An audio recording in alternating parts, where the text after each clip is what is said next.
북한이 발칵 뒤집혔습니다. 2025년 10월 평양의 한 비밀초대소에서 북한의 실세이자 김정은의 숙부인 김평일이 의문의 죽음을 맞이했습니다. 현장을 목격한 외무성 간부 리용호는 죽은 이의 손에서 북한 체제의 명운을 가르 금지된 물건을 건네받고 목숨을 건 도주를 시작합니다. 보위부의 촘촘한 감시망을 뚫고 그가 스위스까지 가져간 그 물건에는 과연 어떤 충격적인 진실이 담겨 있었을까요? 지금부터 그 긴박한 이야기를 들려드리겠습니다. 지금 어디서 이 사연을 듣고 계신지 댓글로 알려주시면 한 분 한 분 찾아뵙고 인사드리겠습니다. 그리고 좋아요도 함께 부탁드립니다. 2025년 10월의 평양은 유난히도 일찍 찾아온 추위 때문에 길가에 늘어선 가로수들이 비명을 지르는 듯했습니다. 대동강변의 버드나무들은 잎을 다 떨구기도 전에 서리를 맞았고 평양 시민들의 옷차림은 벌써 두툼한 속옷으로 바뀌어 있었죠. 하지만 그해 가을 평양의 공기를 진정으로 얼어붙게 만든 것은 매서운 칼바람이 아니었습니다. 바로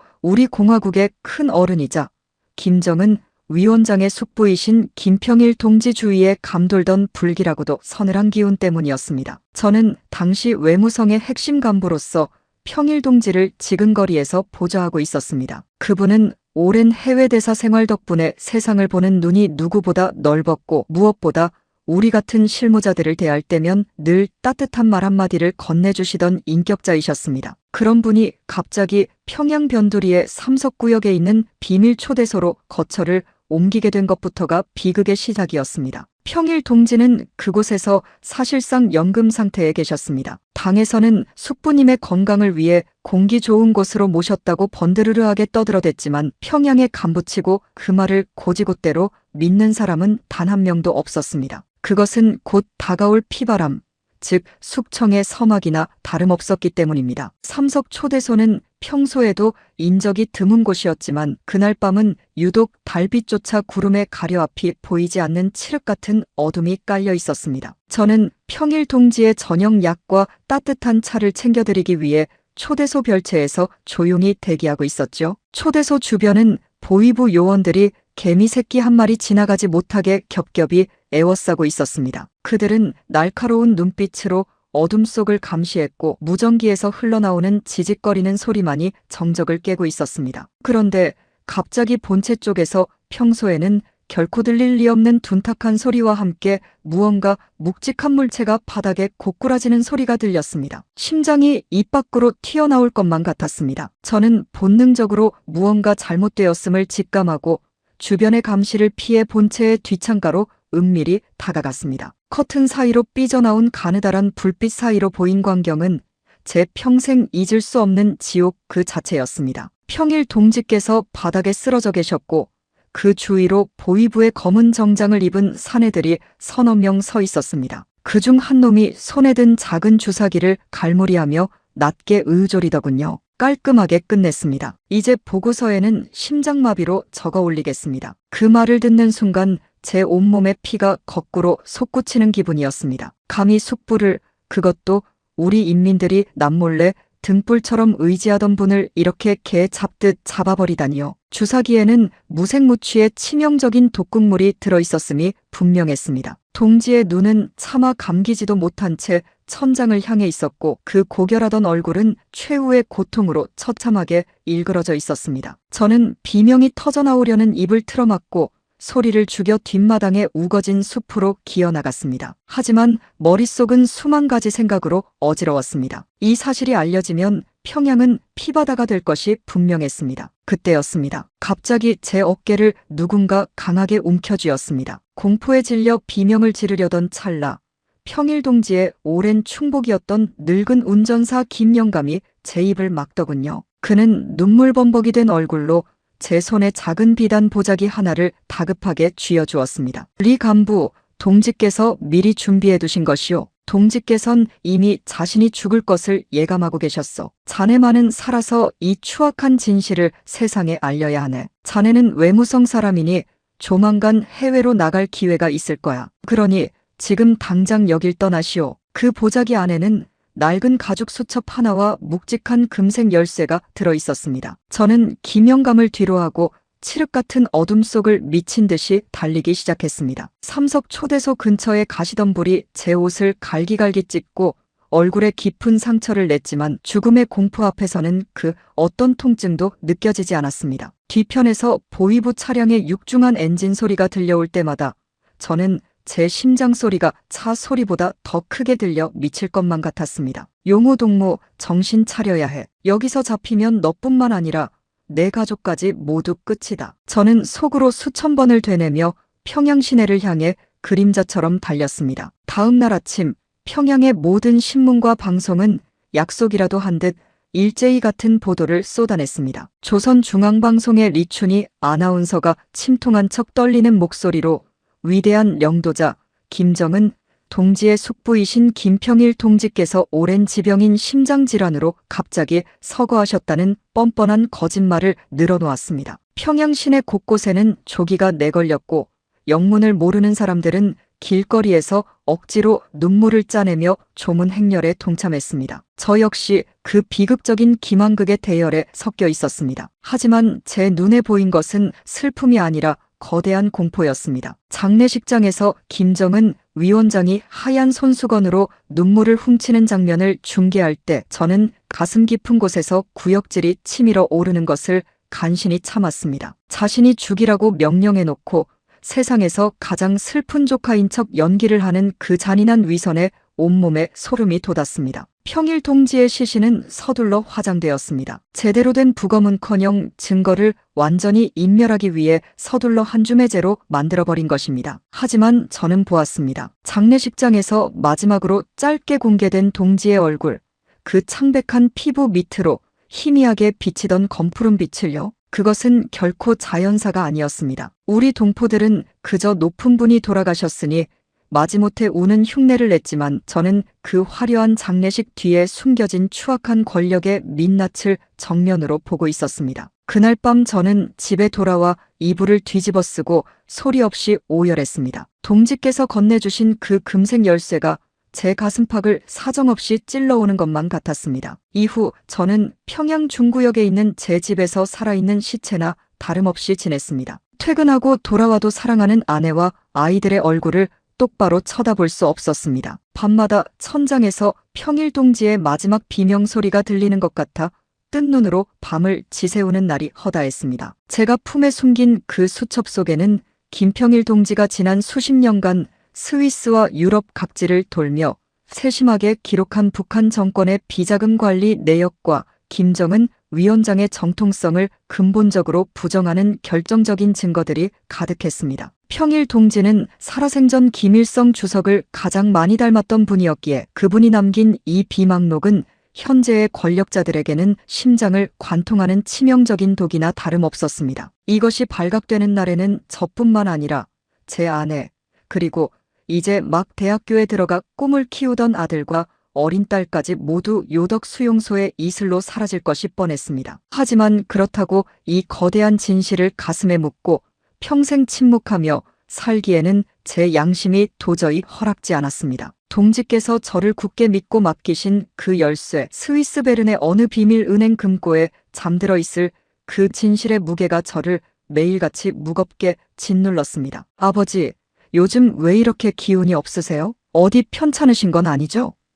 대학교에 다니는 아들의 걱정. 어린 물음에도 저는 그저 허탈하게 웃으며 요즘 나란 일이 좀 많아서 피곤해서 그렇단다라고 가슴을 도려내는 거짓말을 할 수밖에 없었습니다. 자식의 그 맑은 눈망울을 볼 때마다 죄책감이 제 영혼을 시커멓게 갉아먹었습니다. 2025년 11월로 접어들면서 평양의 공기는 더욱 흉흉하고 싸늘해졌습니다. 평일 동지와 가까웠던 간부들이 하나둘씩 갑자기 혁명화 교육을 간다며 행방불명되었고 외무성 내부에서도 서로를 믿지 못하고 의심하는 눈초리가 가득했습니다. 평양 지하철에서 만난 오랜 동료들은 서로 눈을 마주치지 않았습니다. 누구라도 보위부의 끈앞풀이 되어 나를 고발할 수 있다는 공포가 도시 전체를 질식시켰습니다. 밥을 먹다가도 검은색 평양 번호판을 단 차량 소리가 집 앞에서 들리면 숟가락을 놓아야 했고 길을 걷다가도 누군가 내 뒤를 밟는 것 같아 몇 번이고 뒤를 돌아보며 가슴을 졸여야 했습니다. 어르신들,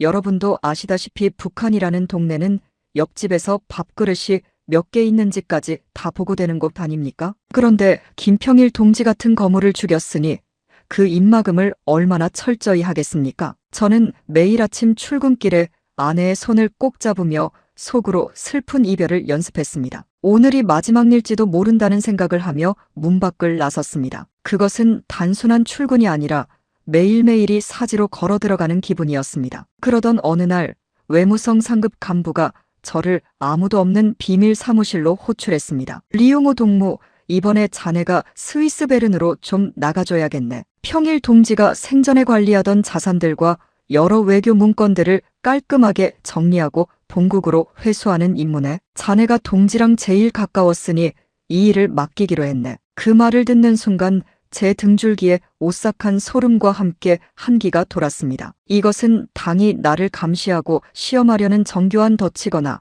아니면 평일 동지가 하늘에서 내려주신 단 한 번의 기적 같은 기회라는 것을 직감했습니다. 만약 제가 스위스에서 그 금고의 진실을 세상에 터뜨린다면 평일 동지의 원한을 풀고 역사를 바로잡을 수 있겠지만 그 대가로 평양에 남겨질 제 아내와 아이들은 무참한 죽음을 면치 못할 것입니다. 가족의 목숨이냐 아니면 역사의 진실이냐. 저는 인생에서 가장 잔인하고 고통스러운 도박판 앞에 홀로 서게 되었습니다. 스위스로 떠나기 일주일 전부터 저는 집안 구석구석을 정리하며 남몰래 눈물을 훔쳤습니다. 평소에 아끼던 책들을 소중히 정리하고 아내의 낡은 구두가 마음에 걸려 새로 한 켤레 사다 주었습니다. 아내에게는 끝내 차마 사실대로 말할 수 없었습니다. 이번 출장은 좀 길어질지도 모르겠소. 아이들 잘 챙기고 당신 건강하게 잘 있으시오. 제 목소리는 미세하게 떨리고 있었지만 아내는 그저 평소와 같은 일반적인 출장인 줄로만 알고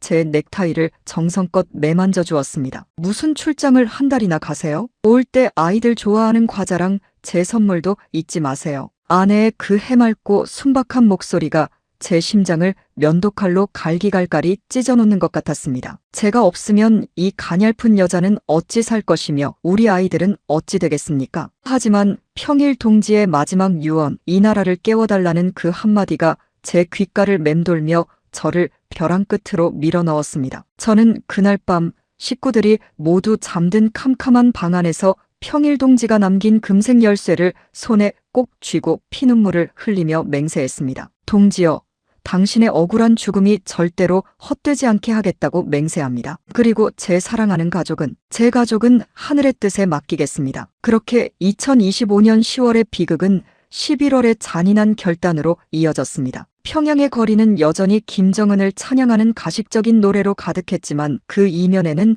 억울하게 죽어간 수많은 이들의 곡소리가 소리 없이 쌓여가고 있었습니다. 저는 순환공항으로 향하는 차 안에서 창밖으로 멀어지는 정든 평양 시내를 하염없이 바라보았습니다. 다시는 살아 돌아오지 못할 길이라는 것을 뼈저리게 알면서도 저는 가슴품에 숨긴 김평일 동지의 비망록을 더 깊숙이 밀어넣었습니다. 그것은 단순한 종이 뭉치가 아니라 우리 북녘 땅의 수천만 동포들을 옥죄고 있는 사슬을 끊어낼 유일한 희망의 씨앗이었기 때문입니다. 삼석 초대소에서 들려오던 그 처절한 비명소리는 이제 제 가슴 속에서 거대한 폭풍이 되어 몰아치고 있었습니다. 저는 그 폭풍을 안고 차디찬 알프스의 바람이 매섭게 부는 스위스로 향하는 비행기에 무거운 몸을 실었습니다. 2025년 11월의 평양은 만지는 것마다 손끝이 쩍쩍 달라붙을 정도로 차갑고 매정한 기운이 감돌았습니다. 하지만 제 가슴 안쪽 주머니에 깊숙이 감춘 김평일 동지의 가죽 수첩은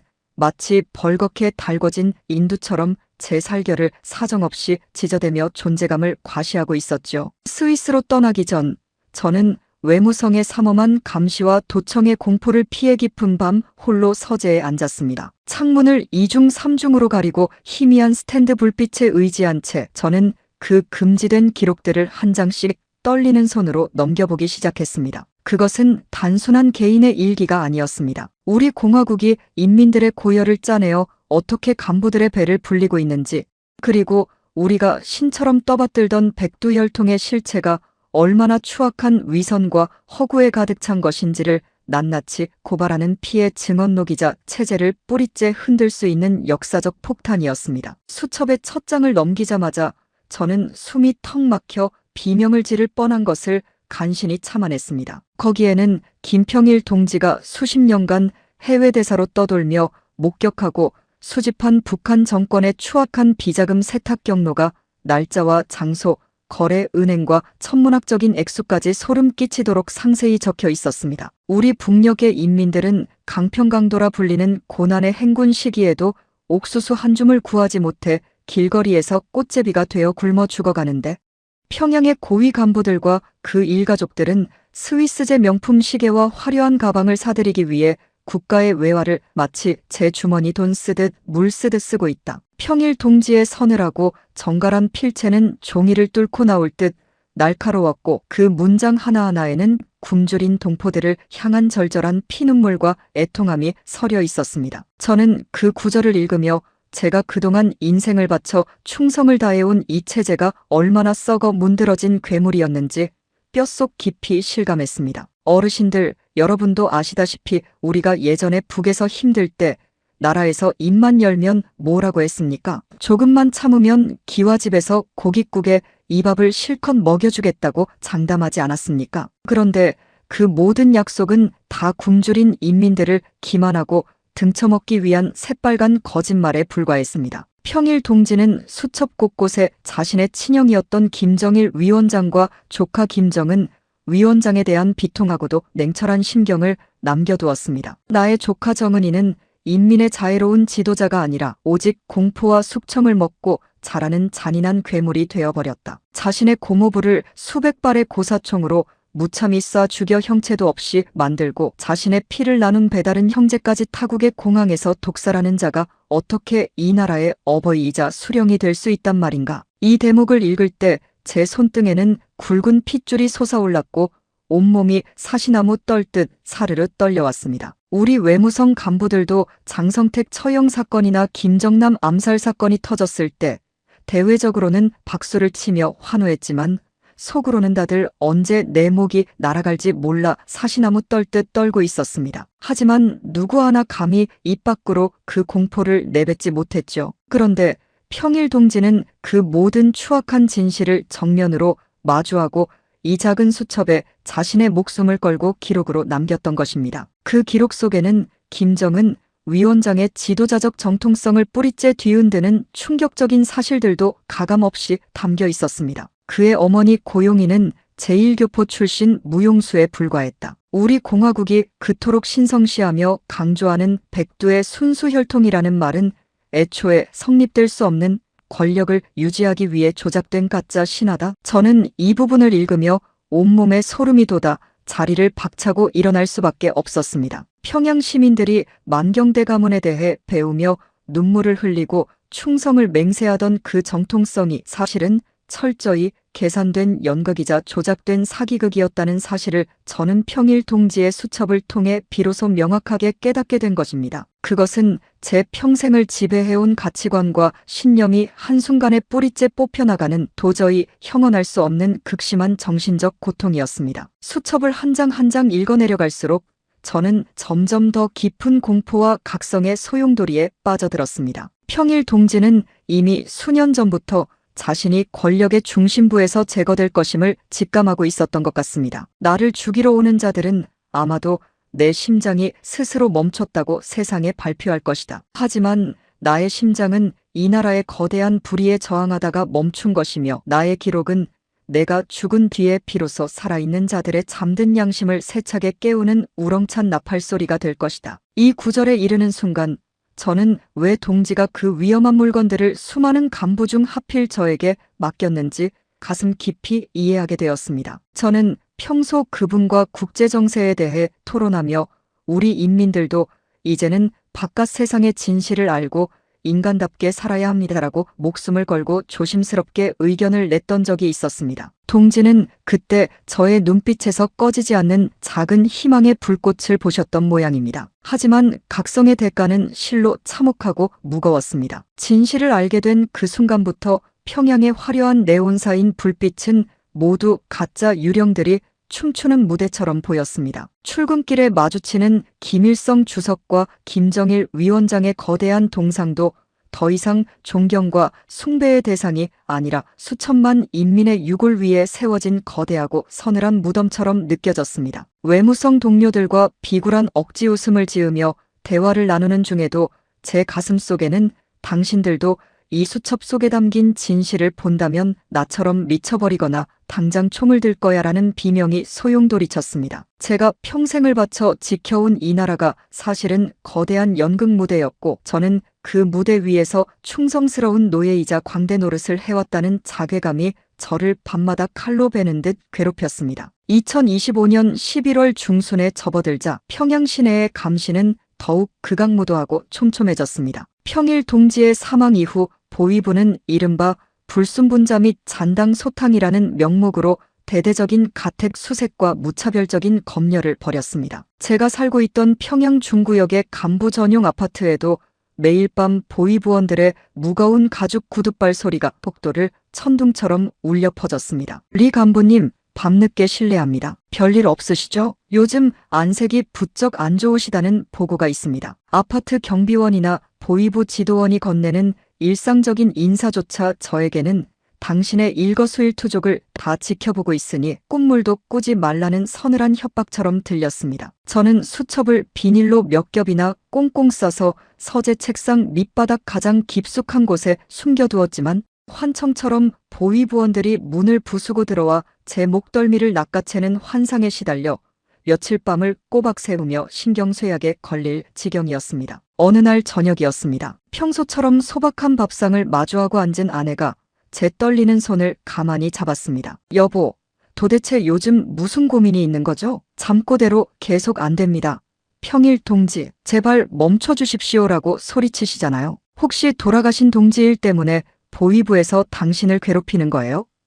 아내의 눈에는 눈물이 그렁그렁 맺힌 걱정이 가득했습니다. 저는 차마 그 맑고 선한 눈을 정면으로 보지 못하고 고개를 푹 숙인 채 식어버린 밥그릇만 뚫어지게 내려다보았습니다. 아니요, 그냥 요즘 외무성에서 연말 업무가 많아서 좀 피곤해서 그렇죠. 별일 아니니 당신은 아무 걱정 말고 아이들이나 잘 챙기시오. 저는 가슴이 갈기갈깔이 찢어지는 것 같았습니다. 제가 알고 있는 이 지옥 같은 진실을 아내에게 털어놓는 순간 우리 가족이 누려온 평온한 일상은 그 즉시 산산조각이 나고 모두가 죽음의 구렁텅이로 빠질 것이 분명했습니다. 아내와 아들, 딸의 소중한 생명을 지키기 위해서는 저 홀로 이 거대한 지옥의 무게와 공포를 견뎌내야만 했습니다. 그날 밤 저는 다시 수첩을 펼쳤습니다. 수첩의 맨 마지막 장에는 평일 동지가 저에게 개인적으로 남긴 유언이 짧지만 강렬하게 적혀 있었습니다. 용호동무, 진실은 때로 마시는 즉시 죽음에 이르는 치명적인 독이 되기도 하지만 그 독을 기꺼이 마시고 견뎌낸 자만이 병든 세상을 치유하는 약을 만들 수 있네. 자네가 만약 이번에 스위스로 가게 된다면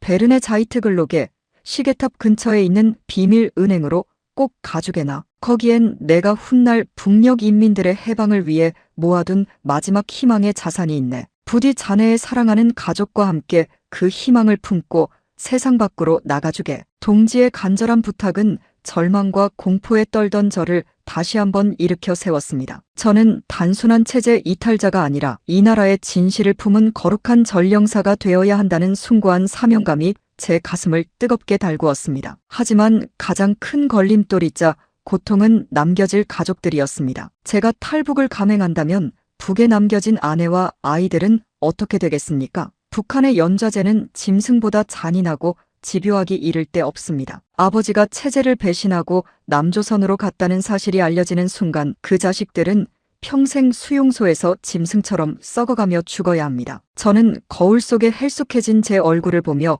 수천 번을 묻고 또 물었습니다. 리용호, 너는 한 사람의 비겁한 아버지로서 가족 곁에서 죽을 것이냐, 아니면 역사의 진실을 알리는 위대한 증인으로서 자유의 길로 갈 것이냐. 이 질문은 매일 밤 제 영혼을 사정없이 난도질했습니다. 대학교에서 우등상장을 받아와 자랑스러워하는 아들을 볼 때마다 추운 날씨에 감기 조심하라며 제 목에 직접 짠 털목도리를 둘러주던 딸아이의 고운 손길을 느낄 때마다 제 결심은 힘없이 무너져 내렸습니다. 그러나 삼석 초대소에서 평일 동지의 비극적인 죽음을 목격하던 그날의 처절한 비명소리가 귓가에 다시 환청처럼 들려오면 제 마음은 다시금 비장해졌습니다. 만약 제가 여기서 침묵하고 비겁하게 안주한다면 우리 아이들도 평생 이 거짓과 공포의 왕국에서 노예처럼 살다가 대를 이어 고통의 굴레에서 벗어나지 못할 것입니다. 그들에게 진정한 자유와 인간다운 삶의 터전을 물려주는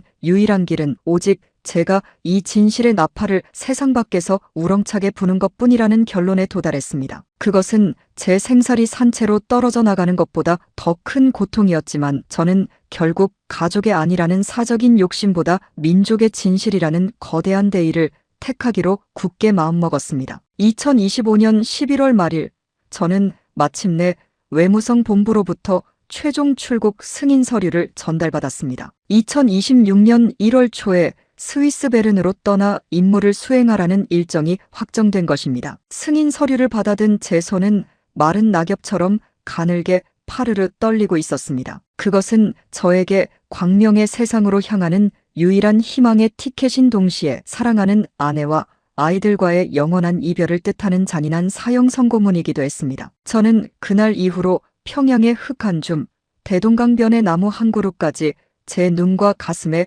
깊이 새기기 시작했습니다. 제가 나고 자란 이 정든 땅, 제가 그토록 사랑했던 내 조국을 이제 영영 떠나야 한다는 사실이 가슴 저미게 아파왔습니다. 어르신들, 여러분도 젊은 시절 전쟁의 포화 속에서 고향을 떠나 북에서 남으로 내려오실 때 바로 그런 기분이셨습니까? 사랑하는 부모님과 형제를 뒤로하고 정든 고향, 산천을 등지던 그 참담하고 가슴 미어지는 마음 말입니다. 저는 이제 죽어도 돌아올 수 없는 운명의 강을 건너려 하고 있었습니다. 평일 동지가 남긴 저 위험천만한 비망록은 이제 제 목숨보다 소중한 보물이자 유일한 생명줄이 되었습니다. 저는 그 수첩을 가슴 안쪽 주머니에 실로 단단히 꿰매어 넣었습니다. 제 심장이 뛸 때마다 수첩의 딱딱한 감촉이 제 가슴팍 피부로 고스란히 전해졌습니다. 그것은 평일 동지의 뜨거운 심장이 제 가슴 안에서 다시 힘차게 요동치고 있는 것과 같았습니다. 저는 마지막으로 단단히 결단했습니다. 스위스 공항에 발을 내딛는 순간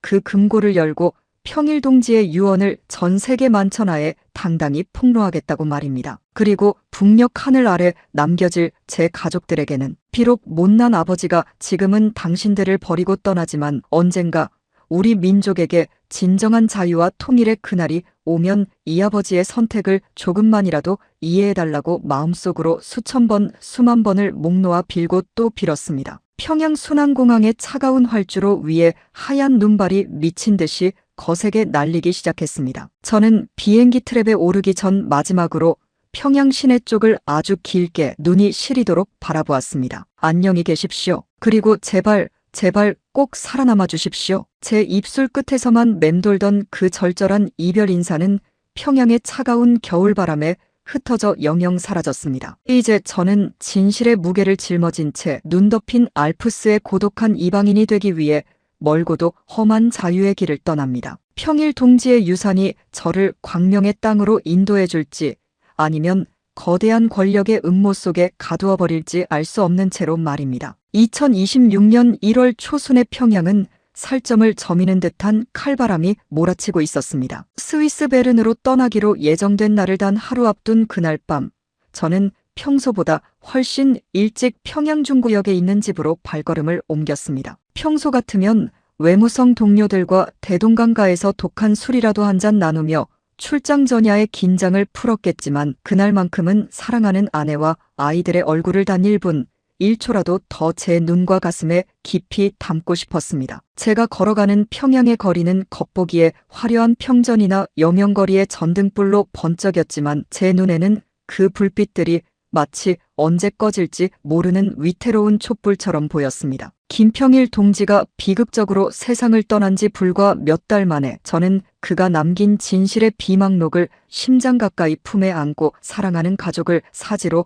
남겨둔 채 떠나야 하는 잔인한 운명의 갈림길에 서 있었습니다. 집으로 들어서자 구수한 된장찌개 냄새가 코끝을 찔렀습니다. 아내는 제가 가장 좋아하는 명태 식혜와 두부구이 그리고 어디서 구했는지 귀한 흰쌀밥을 준비해놓고 저를 반갑게 맞이해 주었지요. 여보, 내일이면 그 멀리 유럽까지 가시는데 오늘 저녁은 든든히 드셔야죠. 당신 좋아하는 것들로만 차렸어요. 아내의 그 평범하고도 따뜻한 한마디가 제 가슴팍을 사정없이 후벼 팠습니다. 저는 억지로 미소를 지으며 아내의 거친 손을 잠시 잡았다 놓았습니다. 어르신들, 여러분도 아시다시피 평양의 간부 부인이라고 해서 결코 편하게만 사는 게 아닙니다. 남편이 당에 눈밖에 나지는 않을까, 혹시라도 사소한 말실수로 온 가족이 화를 입지는 않을까 노심초사하며 평생을 긴장 속에 사는 것이 우리네 아내들의 가슴 아픈 숙명이죠. 제 아내 역시 저 때문에 수십 년을 가슴 졸이며 살아온 가련한 여인이었습니다. 그런 아내를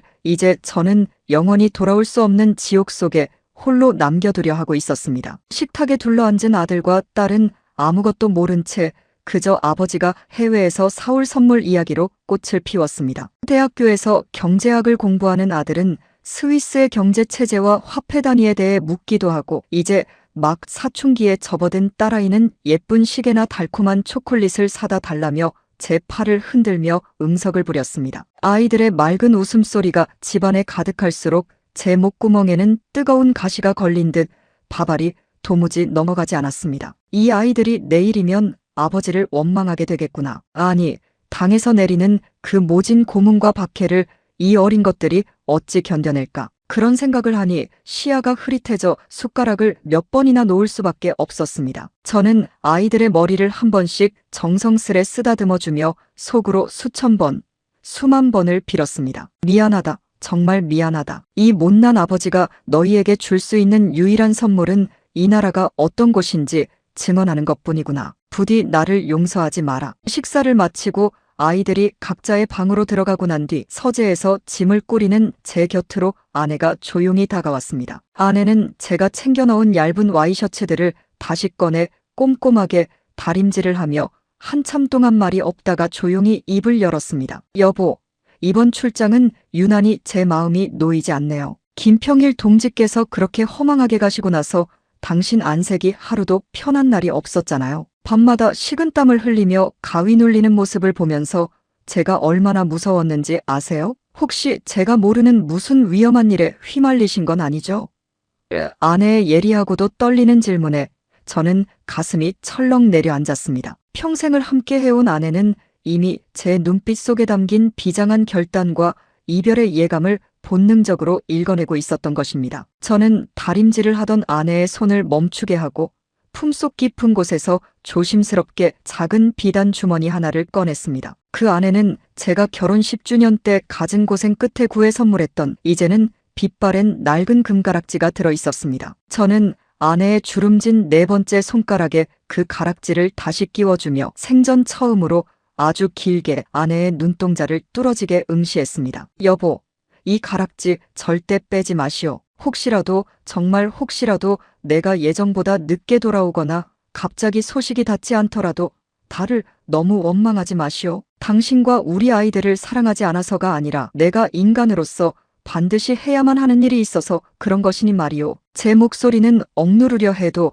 사시나무 떨듯 파르르 떨리고 있었습니다. 아내는 제 말을 듣고 잠시 멈칫하더니 이내 제 가슴에 얼굴을 묻고 소리 없이 흐느끼기 시작했습니다. 무슨 말씀을 그렇게 하세요? 무조건 꼭 돌아오신다고 약속해주세요. 당신 없으면 저랑 우리 애들은 살아도 죽은 목숨이나 다름없어요. 제발 위험한 생각하지 마세요. 아내의 뜨거운 눈물이 제 와이셔츠를 듬뿍 적셨습니다. 저는 차마 곧 돌아오겠다는 그 뻔한 거짓말을 입 밖으로 내뱉을 수 없었습니다. 그것은 김평일 동지의 진실을 택한 저 자신에 대한 배신이자 아내를 2번 죽이는 기만이었기 때문입니다. 그 대신 저는 아내를 으스러지도록 꽉 껴안으며 귓가에 작게 하지만 단호하게 속삭였습니다. 여보, 만약 나에게 무슨 일이 생기면 당신은 아무것도 모른다고 하시오. 무조건 내가 미쳐서 단독으로 저지른 일이라고. 당신은 내 평소 행실이 수상해서 신고하려 했다고 고위부에 그렇게 말해야 하오. 그래야 당신과 우리 애들이 목숨이라도 부지합니다. 내 말 알겠소? 이것이 제가 아내에게 건넬 수 있는 가장 처절하고도 간절한 마지막 사랑의 인사였습니다. 어르신들, 자기 아내에게 남편을 팔아서라도 살아남으라고 말해야 하는 그 찢어지는 심정을 여러분은 상상이나 하시겠습니까? 그것은 살아있는 사람의 심장을 생으로 도려내는 것보다 더한 지옥의 고통이었습니다. 하지만 아내는 제 결의를 읽었는지 눈물을 닦으며 고개를 끄덕였습니다. 그 모습이 더 가슴 아파 저는 아내를 차마 마주보지 못하고 서재를 나왔습니다. 그날 밤 저는 잠든 아이들의 방에 들어가 하나하나 얼굴을 굽어보았습니다. 새근새근 잠든 딸아이의 평온한 숨소리를 들으며 저는 김평일 동지가 비망록의 맨 마지막에 남긴 한 구절을 떠올렸습니다. 진실을 위해 가족을 버리는 것은 씻을 수 없는 죄악인가? 아니면 그 가족이 살아갈 더 나은 미래를 위해 진실을 택하는 것은 숭고한 희생인가? 나는 이 질문에 평생 답하기 위해 내 모든 명예와 목숨을 내놓았다. 평일 동지도 아마 이런 피말리는 고통 속에서 평생을 보내셨겠죠. 권력의 최액 신부에 있으면서도 그 권력이 얼마나 썩고 부패했는지 누구보다 잘 알기에 자식 같은 인민들을 위해 자신의 안위와 목숨을 포기했던 그 고독한 어른의 마음이 이제야 온전히 제 가슴에 와닿았습니다. 저는 아이들의 머리맡에 무릎을 꿇고 앉아 태어나서 처음으로 짧은 기도를 올렸습니다. 비록 저는 평생 신을 믿지 않는 공화국의 철저한 간부로 살았지만 그 순간만큼은 하늘이 정말 있다면 제발 이 어린 아이들만큼은 보위부의 섯을 퍼런 칼날로부터 지켜달라고 모든 벌은 저 하나로 족하다고 간절히 애원했습니다. 새벽 4시 평양의 어둠이 가장 짙고 차갑게 깔린 시간에 저는 마침내 집을 나섰습니다. 아내는 잠이 든 척 누워 있었지만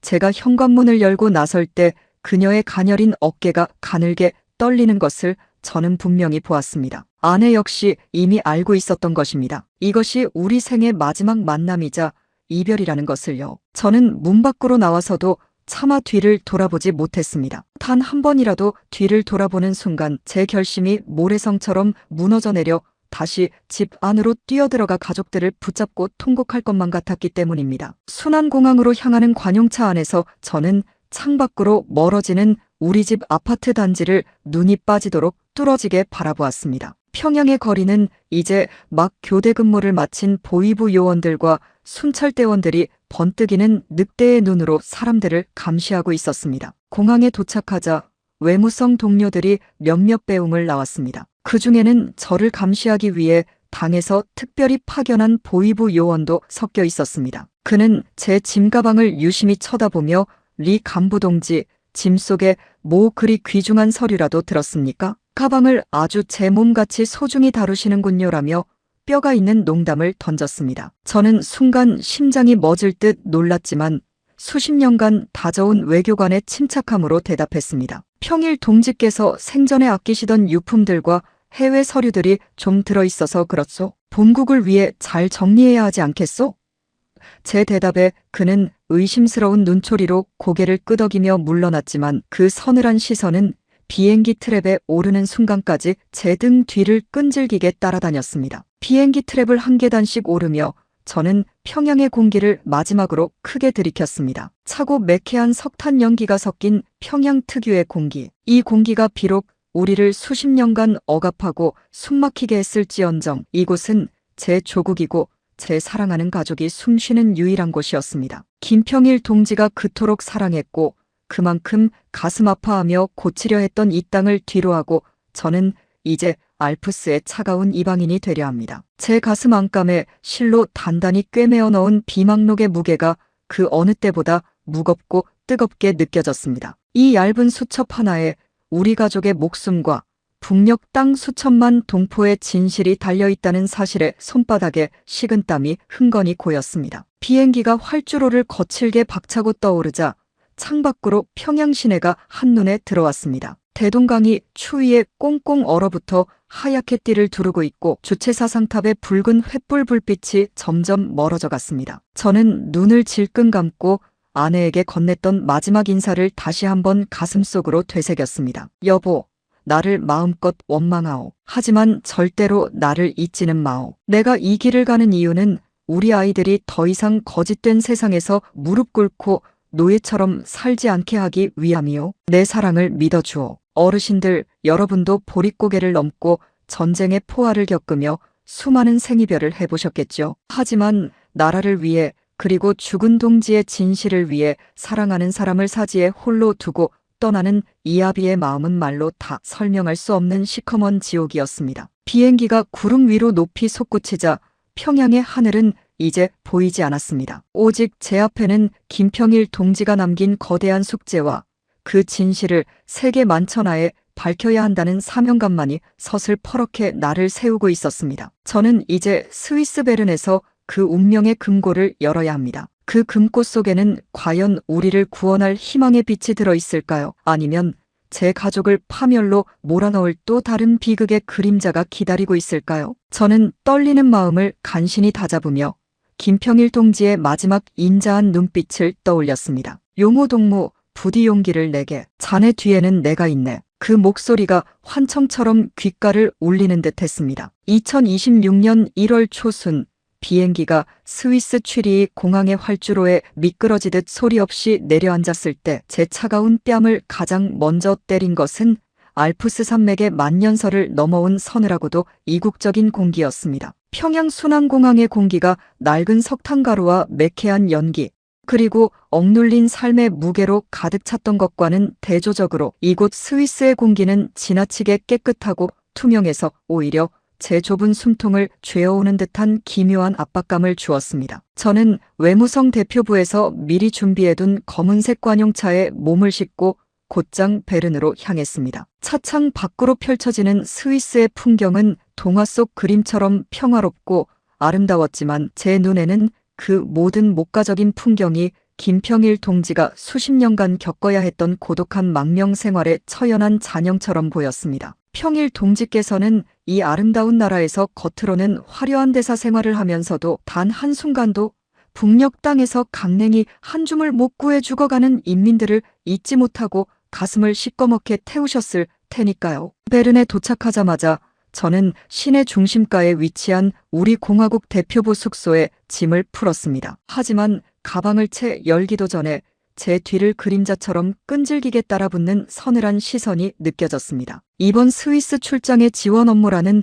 명목으로 동행한 보위부 소속의 박지도원이었습니다. 그는 이름만 비서였지 실상은 저의 일거수일투족을 감시하고 김평일 동지가 남긴 비자금을 한 푼도 빠짐없이 회수하여 본국으로 가져가기 위해 파견된 잔인한 사냥개였습니다. 리 간부동무 짐 정리는 나중에 하시고 평일 동지께서 생전에 관리하시던 비밀 계좌와 금고 목록부터 내놓으시죠. 본국 중앙당에서는 하루라도 빨리 실적을 보고하라고 재촉이 대단합니다. 허튼 짓 할 생각은 아예 접으시는 게 좋을 겁니다. 박지도원의 목소리에는 날 선 칼날 같은 살기가 서려 있었습니다. 저는 심장이 떨리는 것을 간신히 숨기며 최대한 침착하게 대답했습니다. 내일 오전부터 평일 동지가 단골로 이용하던 은행들을 직접 돌며 확인할 예정이요. 동지께서 워낙 철저하고 꼼꼼하신 분이라 보안이 걸린 금고를 여는 데는 시간이 꽤 걸릴 것이니 박 지도무는 너무 조급하게 굴지 마시오. 그날 밤 저는 딱딱한 침대에 누워 베른의 낯선 천장을 바라보며 품속 깊이 숨겨온 금색 열쇠를 만지작거렸습니다. 평일 동지가 삼석 초대소에서 숨을 거두기 직전 제게 건넸던 그 작고 묵직한 열쇠는 이제 제 목숨보다 소중한 운명의 지표가 되었습니다. 수첩에 적힌 암호 같은 기록에 따르면 베른의 상징인 자이트글록의 시계탑에서 멀지 않은 곳에 위치한 오래된 사립은행의 동지의 비밀 금고가 있어야 했습니다. 문제는 어떻게 저박 지도원의 눈을 피해 홀로 은행에 가느냐 하는 것이었습니다. 만약 그와 함께 금고를 열게 된다면 그 안에 든 비망록과 체제 전복의 증거들은 그 즉시 박 지도원의 손에 넘어가 소각될 것이고 저와 평양에 남겨진 제 가족의 목숨 또한 그 자리에서 끝장날 것이 분명했습니다. 저는 밤새도록 지도를 외우고 동선을 짜며 뜬 눈으로 밤을 지새웠습니다. 다음 날 아침 베른 시내에는 앞이 보이지 않을 정도로 자욱하고 축축한 안개가 내려앉았습니다. 저는 일부러 박 지도원에게 여러 곳의 엉뚱한 은행 지점 목록을 건네며 복잡한 서류 작업을 부탁했습니다. 박 지도무, 나는 평일 동지가 자주 들렀다던 도시 외곽의 대행사를 먼저 조용히 확인해 볼 테니 지도무는 여기서 본국 보고용 서류 초안을 좀 잡아주시오. 이 일은 보안이 생명이니 우리 둘 외에는 아무도 믿어서는 안 되지 않소?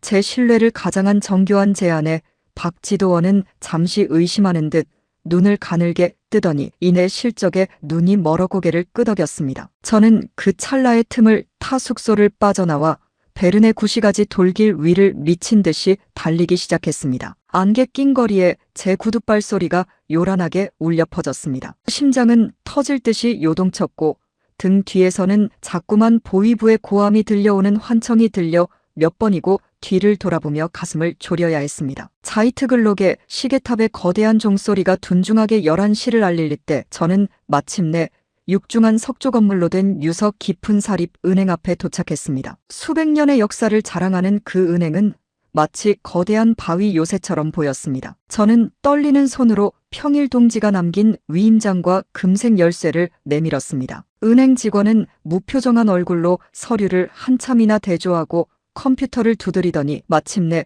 저를 지하 깊숙한 곳에 위치한 비밀 금고실로 안내했습니다. 육중한 철문이 열리고 수천 개의 작은 금고가 늘어선 서늘한 방에 들어서자 소름이 돋았습니다. 그곳은 세상의 온갖 추악한 비밀과 고귀한 유언이 함께 잠든 거대한 무덤 같았습니다. 마침내 저는 927번 금고 앞에 섰습니다. 평일 동지의 생일 숫자를 딴 번호였습니다. 저는 땀이 흥건한 손으로 열쇠를 구멍에 넣고 조심스럽게 돌렸습니다. 찰칵하는 가벼운 소리와 함께 쇠덩이 문이 열렸을 때 제 앞에는 상상도 못한 광경이 펼쳐졌습니다. 그곳에는 당에서 그토록 눈에 불을 켜고 찾던 금괴나 달러 뭉치가 아니라 수십 권의 낡은 가죽 비망록과 사진첩 그리고 작은 카세트 녹음기 한 대가 놓여 있었습니다. 저는 홀린 듯 가장 위에 놓인 사진첩을 펼쳤습니다. 그 안에는 김평일 동지가 젊은 시절 김일성 주석과 함께 웃으며 찍은 사진부터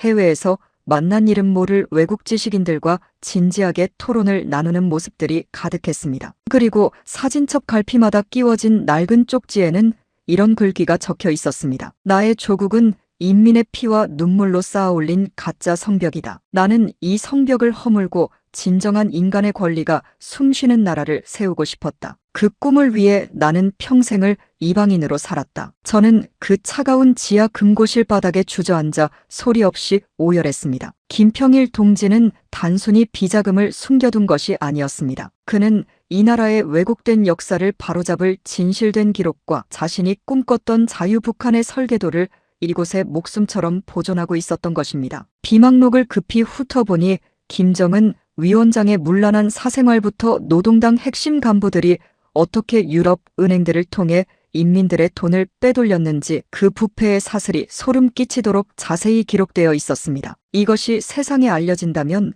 평양의 권력층은 단 하루도 버티지 못할 핵폭탄급 자료였습니다. 어르신들 생각해 보십시오. 우리 아버님, 어머님들이 북에서 허리띠 졸라매고 풀뿌리로 연명하며 굶주릴 때 그들은 이 먼 스위스 땅 은행 금고에 인민들의 목숨값을 차곡차곡 쌓아두고 호의호식하고 있었던 것입니다. 하지만 감상에 젖어 있을 여유가 없었습니다. 보위부의 감시망은 제 예상보다 훨씬 촘촘하고 빨랐습니다. 제가 금고실을 나와 은행 로비로 들어섰을 때 저 멀리 흩어지는 안개 속에서 박지도원의 검은 코트 자락이 번뜩였습니다. 그는 이미 제가 자신을 따돌렸다는 사실을 간파하고 이 근처의 모든 사립은행을 잡듯이 뒤지고 있었던 것입니다. 저는 가슴 안쪽 주머니에 비망록과 녹음기를 급히 밀어넣고 은행의 좁은 뒷문으로 빠져나갔습니다. 베른의 미로 같은 좁은 골목길을 달리고 또 달렸습니다. 차가운 겨울바람이 폐부를 갈기갈갈이 찢는 듯했지만 결코 멈출 수 없었습니다. 만약 여기서 잡힌다면 김평일 동지의 마지막 유언은 영영 차가운 땅 속에 묻히게 될 것이고 평양에 남겨진 제 아내와 아이들은 반역자의 가족이라는 이름으로 처참하게 도륙당하거나 수용소에서 짐승처럼 살다 죽을 것입니다. 저는 안개가 자욱한 아래강 근처의 낡은 다리 밑에 숨어 거친 숨을 몰아쉬었습니다. 강물은 시커멓게 소용돌이치며 무섭게 흐르고 있었고 저 멀리 위쪽 도로에서는 박지도원과 보위부 요원들의 날카로운 외침 소리가 들려왔습니다. 리용호, 어서 나오라. 지금 투항하면 내 목숨과 가족들의 안위는 보장해주겠다. 도망가면 끝장이다. 그들의 목소리는 마치 저를 지옥으로 끌고 가려는 악마의 속삭임처럼 제 고막을 찢어놓았습니다. 가족, 그 이름만 떠올리면 심장이 난도질당해 피가 흐르는 기분이었습니다. 제가 이 자료를 들고 한국 대사관으로 달려가는 그 순간 제 사랑하는 아내는 차가운 보위부 지하 취조실로 끌려가 고문을 당할 것이고 우리 아들과 딸은 그 예쁜 나이에 햇빛도 못 보는 수용소로 끌려가 평생을 짐승처럼 살아야 합니다. 저는 순간적으로 가슴속 비망록을 꺼내 시커먼 강물에 던져버리고 싶은 참혹한 유혹에 휩싸였습니다. 나 하나 눈 질끈 감으면, 이 종이 뭉치만 없애버리면 우리 가족은 평소처럼 평양에서 따뜻한 밥을 먹으며 오손도손 살 수 있지 않을까? 그런 비겁한 생각이 제 머릿속을 사정없이 헤집어 놓았습니다. 하지만 그때 평일 동지의 마지막 목소리가 귓가를 쟁쟁하게 울렸습니다. 용호동무 진실을 외면하는 것은 살아남은 자가 저지를 수 있는 가장 비겁하고 추악한 죄악이라네. 인민의 눈물을 기억하게. 동지는 자신의 목숨을 바쳐 이 진실을 지켜냈습니다. 그리고 그 진실의 횃불을 제게 넘겨주었습니다. 제가 만약 여기서 이 횃불을 꺼뜨린다면 북녘의 수천만 동포들은 영영 저 어둠의 지옥에서 나오지 못할 것입니다. 저는 입술을 깨물며 결심했습니다. 이제 더 이상 물러설 곳도 돌아갈 길도 없습니다. 가족에 대한 사무치는 사랑은 가슴속 가장 깊은 무덤에 묻어두고 저는 이제 역사의 전령사가 되어야 합니다. 2026년 1월의 베른은 이제 저에게 더 이상 동화 속의 평화로운 도시가 아니었습니다. 그곳은 제가 김평일 동지의 숭고한 유지를 이어받아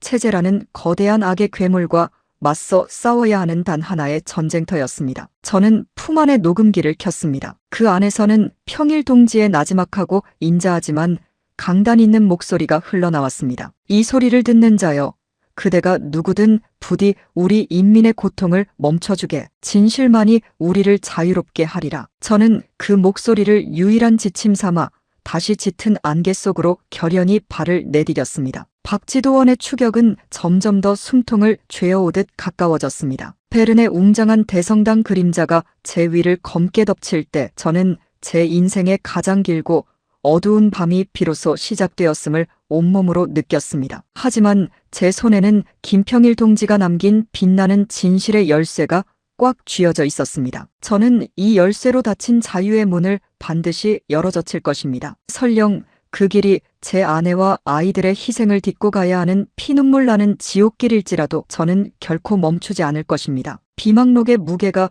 이제 제 온몸의 무게보다 더 무겁고 숭고하게 느껴졌습니다. 저는 안개를 뚫고 저 멀리 희미하게 빛나는 한국대사관의 태극기를 향해 죽으림을 다해, 아니 제 영혼을 다해 뛰기 시작했습니다. 그것은 제 생애 가장 처절한 달리기이자 한민족의 운명을 어깨에 짊어진 거룩한 질주였습니다. 2026년 1월의 스위스 베른은 안개만 자욱한 것이 아니었습니다. 오후가 되자 하늘에서는 주먹만 한 눈송이들이 어지럽게 흩날리기 시작했죠. 제 품 안에는 김평일 동지의 목숨값이자 우리 북녘 동포들의 마지막 희망인 비망록이 들어있었지만 제 발걸음은 마치 납덩이를 수십 개 매단 듯 무겁고 위태롭기만 했습니다. 뒤편에서 들려오는 보위부 박지도원의 고함과 요란한 자동차 경적 소리는 점점 더 가까이 제 숨통을 조여왔습니다. 리용호, 거기 서라. 내 놈이 지금 어디로 가려고 하는지 우리는 이미 다 파악하고 있다. 도망쳐봐야 결국 내 발바닥만 피가 날 뿐이다.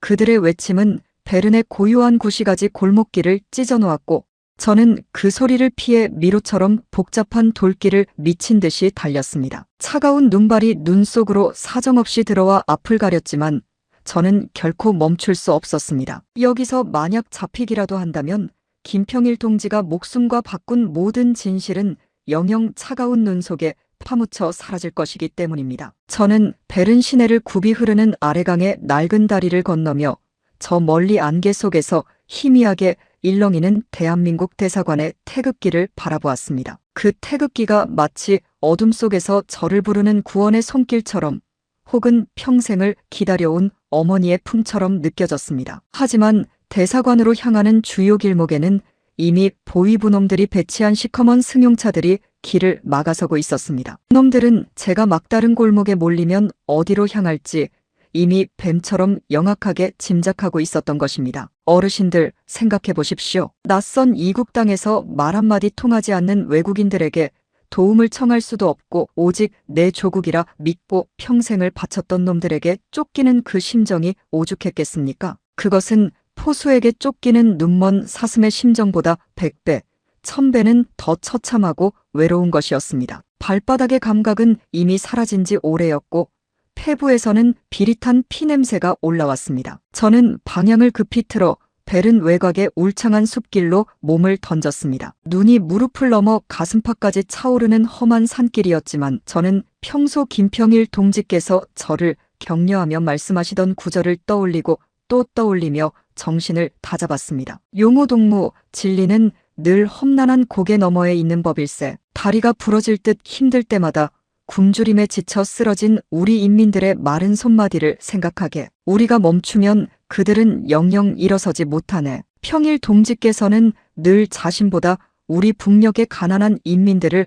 먼저 걱정하셨죠. 그분의 인자한 목소리가 환청처럼 귓가를 울리자 신기하게도 마비되었던 다리에 다시금 불같은 힘이 들어갔습니다. 눈 덮인 알프스의 자락은 겉으로는 눈부시게 아름다웠지만 실제로는 잔인하기 이를 데 없었습니다. 영하 10도의 혹독한 추위는 제 손가락과 발가락을 감각이 전혀 없게 만들었고 평양에서 신고 온 얇은 가죽 구두는 이미 너덜너덜하게 찢어져 발등에서는 붉은 피가 배어나오고 있었습니다. 하지만 가슴속의 비망록만은 여전히 뜨거운 열기를 내뿜고 있었습니다. 그 온기가 제 심장을 멈추지 않게 만드는 유일한 연료이자 생명줄이었습니다. 한참을 산길로 우회하며 보위부의 추격조를 따돌렸다고 생각했을 때 갑자기 눈앞의 숲속에서 박지도원과 고위부 요원 2명이 귀신같이 나타났습니다. 놈들은 거친 숨을 몰아쉬며 품속에서 시커먼 권총을 꺼내 들었습니다. 박지도원의 얼굴은 추위와 분노로 일그러져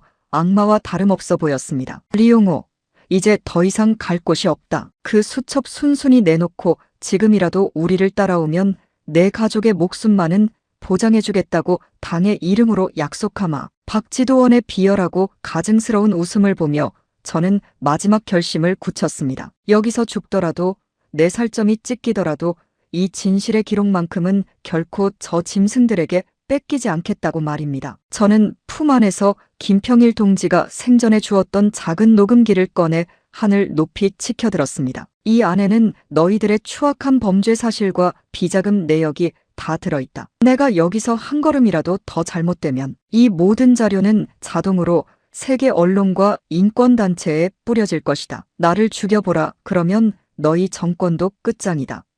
사실 그것은 놈들을 저지하기 위한 절박한 하얀 거짓말이었지만 김평일이라는 이름이 주는 위엄과 무게감이 놈들을 멈칫하게 만들었습니다. 그 찰나의 틈을 타 저는 옆에 있던 가파른 눈절벽 아래로 망설임 없이 몸을 날렸습니다. 눈더미 속으로 수십 미터를 굴러떨어지며 온몸의 뼈가 마디마디 으스러지는 듯한 극심한 고통이 밀려왔습니다. 머리에서는 뜨거운 피가 흘러 눈을 가렸습니다. 하지만 저는 정신을 잃지 않으려 제 허벅지를 손톱이 빠지도록 꼬집으며 차가운 눈 위를 기어갔습니다. 죽으면 안 된다. 여기서 잠들면 안 된다. 저 멀리 아래쪽에서 대사관의 노란 불빛이 다시 보이기 시작했습니다. 이제 단 1km, 아니 500m만 더 가면 됩니다. 뒤편 산 위에서는 박지도원 일당의 총소리가 적막한 알프스 숲속을 날카롭게 울렸습니다. 탕, 탕.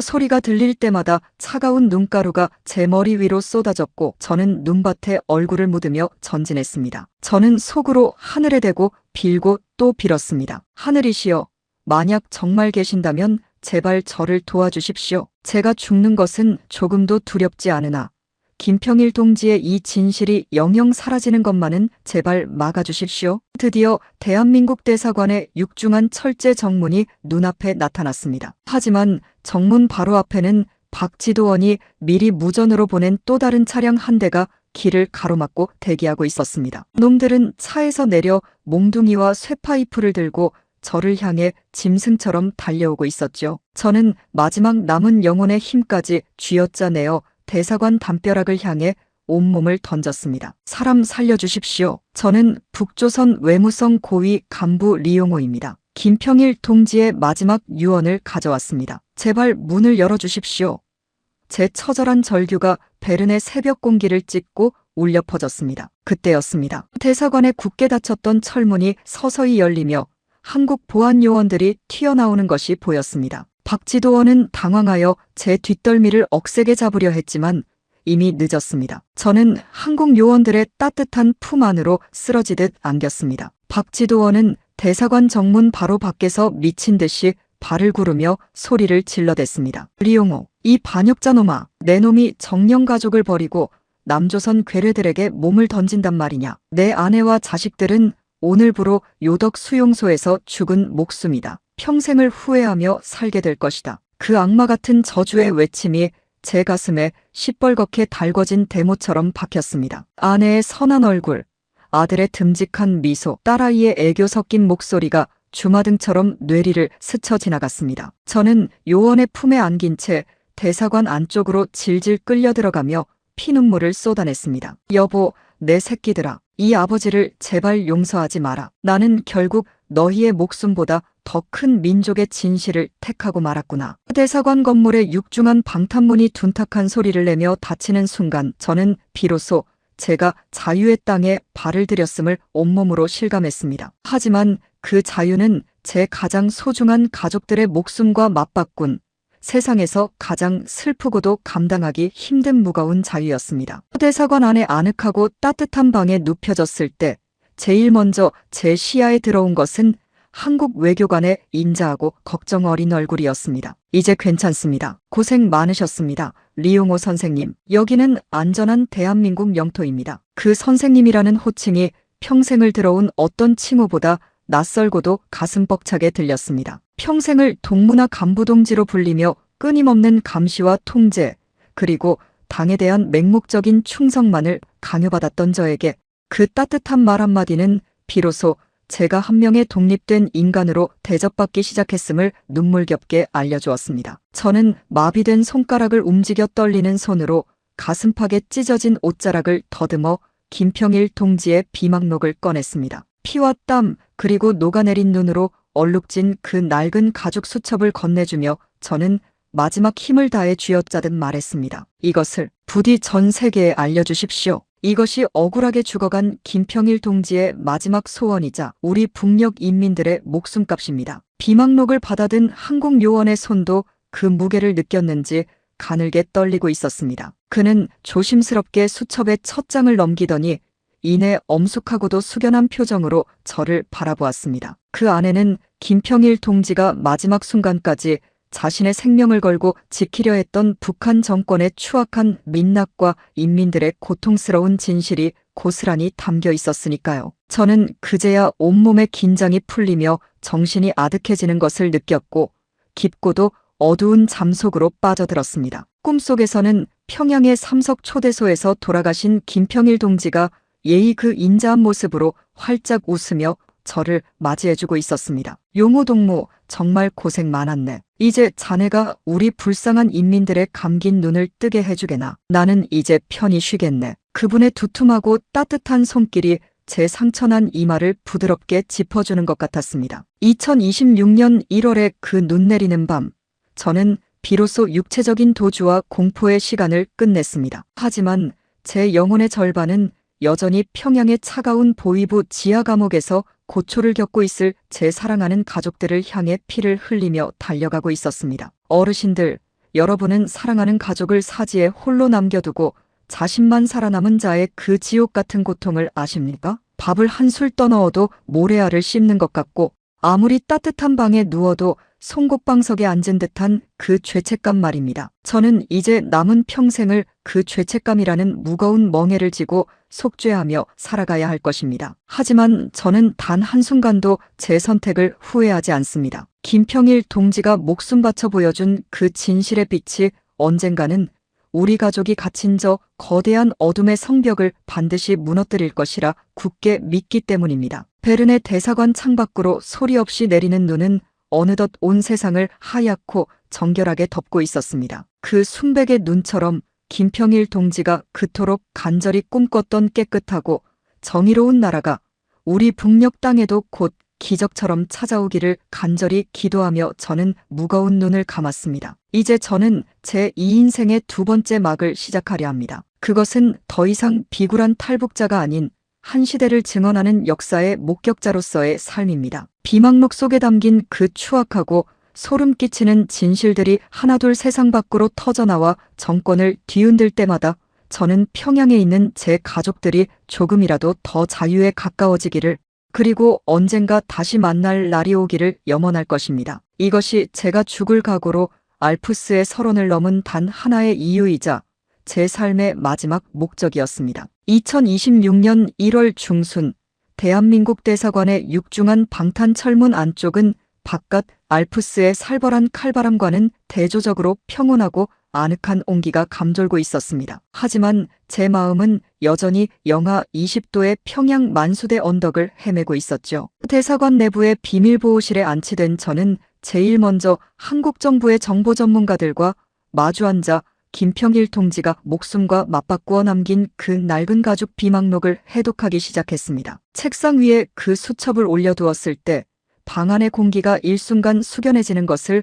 온몸으로 느꼈습니다. 그것은 단순한 종이 뭉치가 아니라 한 남자가 평생을 이방인으로 떠돌며 조국의 해방을 위해 기록한 거대한 진실의 무덤이자 희망의 설계도였기 때문입니다. 한국 요원들은 특수장비를 동원해 평일 동지가 수첩 갈피마다 교묘하게 숨겨둔 마이크로필름과 암호화된 비밀 기록들을 하나하나 정교하게 추출해냈습니다. 암호가 하나둘 풀리고 비망록의 정체가 드러날 때마다 보호실 안에 있던 요원들의 안색은 시시각각 파랗게 질려갔습니다. 거기에는 평양의 중심부, 즉 김정은 위원장의 집무실 근처에서 벌어지는 상상조차 할 수 없던 추악하고 비인간적인 실상들이 가득했습니다. 김정은 위원장이 자신의 권력을 공고히 유지하기 위해 전 세계 각지에 흩어진 노동당 산하의 비밀 자금들을 어떻게 세탁하고 은닉하고 있는지, 그리고 그 엄청난 자금이 우리 북녘 인민들의 처참한 식량 배급을 끊고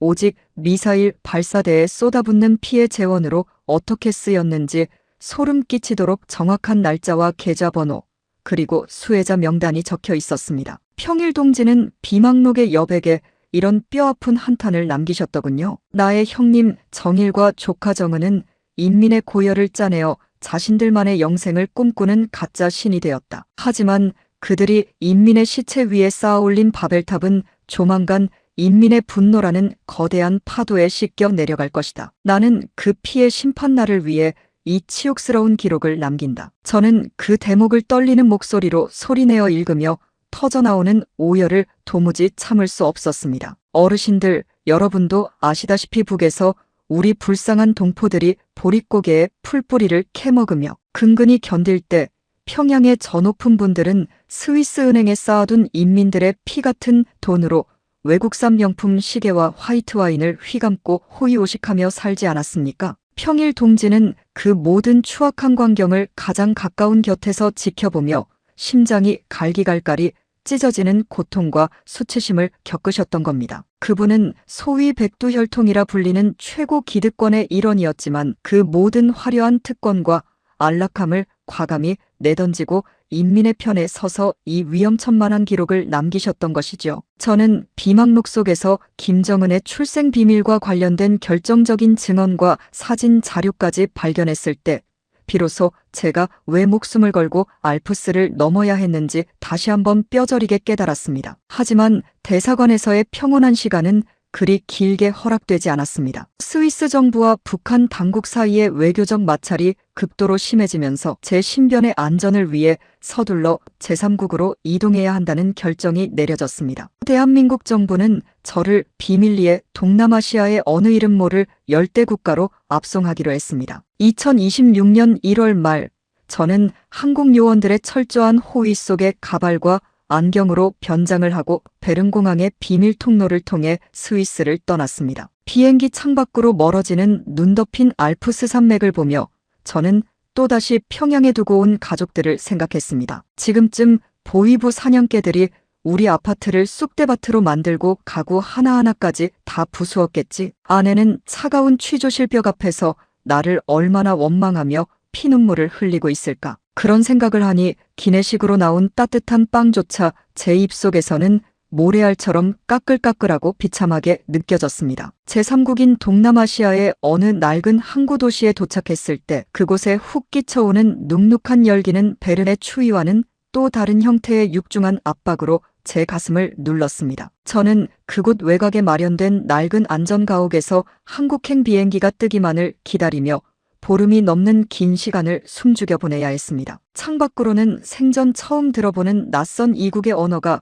소란스럽게 들려왔고 저는 사방이 막힌 창살 없는 감옥에 갇힌 처지가 되었습니다. 그곳에서도 북한 보위부의 암살조가 저를 끝까지 추적하고 있다는 첩보가 매일같이 들어왔습니다. 박지도원이 스위스에서 저를 놓친 뒤 미친 개처럼 제 행방을 쫓아 동남아까지 날아왔다는 소식에 저는 밤잠을 이룰 수 없었습니다. 좁은 방 안을 짐승처럼 서성거리며 저는 김평일 동지가 죽기 전 건네주었던 그 작고 낡은 녹음기를 다시 켰습니다. 녹음기 안에서는 평일 동지의 나지막하고 인자한 마지막 음성이 지직거리는 소음과 함께 흘러나왔습니다. 용호 동무, 혹시 자네가 지금 이 목소리를 듣고 있다면 나는 이미 이 세상 사람이 아니겠지. 자네가 지금 겪고 있을 그 감당하기 힘든 고통과 고독을 나는 누구보다 잘 아네. 하지만 절대로 잊지 말게. 자네가 품고 있는 그 진실의 비망록이 언젠가 평양의 저 두꺼운 철권 통치의 벽을 허물고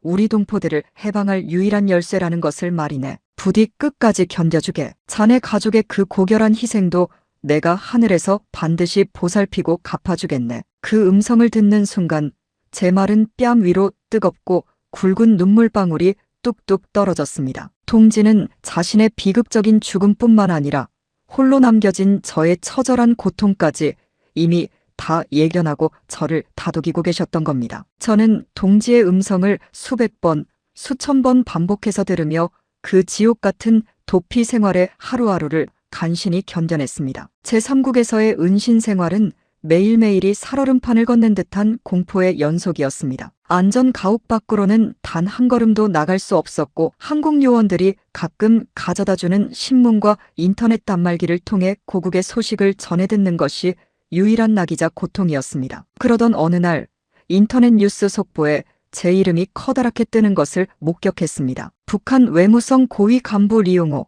스위스 근무 중 돌연 실종. 북한 당국은 강제 납치라고 주장하며 보복 예고. 그 기사 밑에는 비록 제 평양 가족들의 사진은 실리지 않았지만 공화국을 배신한 역적의 가족에 대한 가차 없는 처벌을 암시하는 북한 노동신문이 살기 등등한 성명이 그대로 실려 있었습니다. 저는 그 기사를 본 뒤 한동안 숨이 막혀 자리에서 일어날 수가 없었습니다. 가슴이 터져나갈 것만 같았고 당장이라도 평양으로 돌아가 가족들 대신 보위부의 총탄을 맞고 싶은 충동이 밀물처럼 밀려와 벽에 머리를 찧었습니다. 어르신들, 한번 생각해 주십시오. 자식놈이 평양대학교에서 공부 잘하고 있다고 동료들에게 자랑하던 게 엊그제 같은데 이제 그 금지옥엽 같은 아들이 저 때문에 정치범 수용소의 시커먼 구덩이에서 짐승처럼 채찍질을 당하고 굶주리고 있을지 모른다는 생각이 들면 어떤 아버지가 제정신으로 밥을 먹고 잠을 잘 수 있겠습니까? 저는 그날 밤 안전가옥 마당에 피니름 모를 붉은 열대꽃들을 보며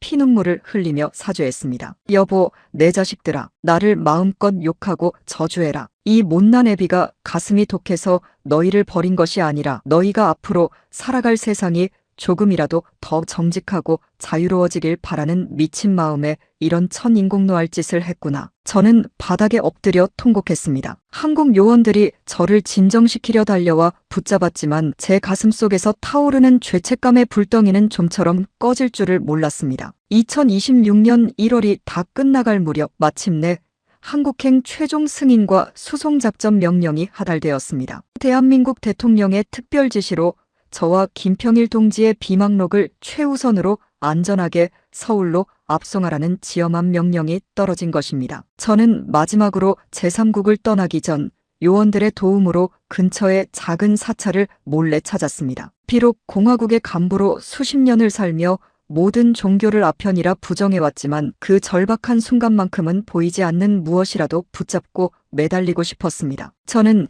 향 연기가 자욱한 불단 앞에서 김평일 동지의 고귀한 넋을 기리고 북녘 땅에 남겨진 가족들의 생사라도 확인하게 해달라고 서투른 절을 올리며 빌었습니다. 향 연기가 매캐하게 피어오르는 그 고요한 사찰에서 저는 비로소 마음의 평안을 한 조각 얻었습니다. 동지가 꿈꿨던 나라는 거창한 사상이나 정치적 구호가 넘쳐나는 나라가 아니라 그저 사람들이 마음 놓고 슬퍼할 때 눈물 흘리고 배부르게 먹으며 웃을 수 있는 그런 평범하고 따뜻한 나라였다는 것을 깨달았기 때문입니다. 공항으로 향하는 차 안에서 저는 제 옆을 지키던 한국 요원의 손을 꼭 잡고 물었습니다. 서울에 무사히 도착하면 평일동지의 이 기록들을 정말 전 세계 만천하에 숨김없이 알릴 수 있습니까? 우리 인민들이 이 진실을 알게 될까요?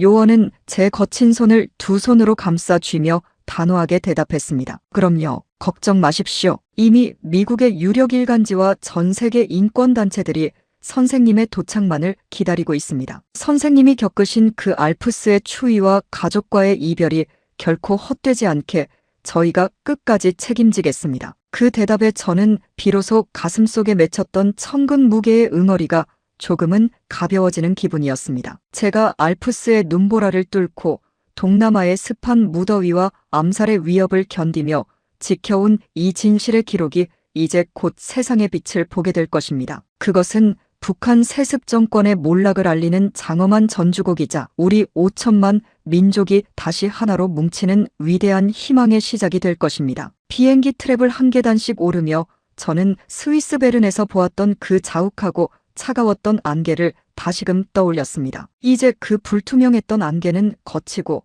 저 멀리 서울의 찬란하고 밝은 태양이 떠오르고 있었습니다. 제 가슴 안감에 단단히 꿰매어진 김평일 동지의 비망록이 제 심장 박동에 맞춰 다시금 묵직하게 존재감을 드러냈습니다. 이제 정말 마지막 관문만 남았습니다. 대한민국, 제가 평생을 미제 괴뢰들의 소굴이라 부르며 증오하도록 세뇌받았던 그 땅이 이제 저의 유일한 안식처이자 진실의 성전이 될 것입니다. 저는 비행기 좌석에 깊숙이 몸을 묻고 눈을 감으며 평양의 그 작은 아파트에 두고 온 아내의 가냘픈 손마디와 아이들의 웃는 얼굴을 다시 한번 간절히 떠올렸습니다. 여보, 이제 곧 서울에 도착하오. 당신과 아이들에게 부끄럽지 않은 남편이자 아버지가 되기 위해 목숨 걸고 진실의 증언자가 되겠소? 부디 살아만 있어 주오. 비행기 엔진 소리가 거세게 천둥 소리처럼 울리며 푸른 새벽 하늘로 힘차게 솟구쳤습니다. 제3국의 낯선 열대 풍경이 발 아래로 멀어지고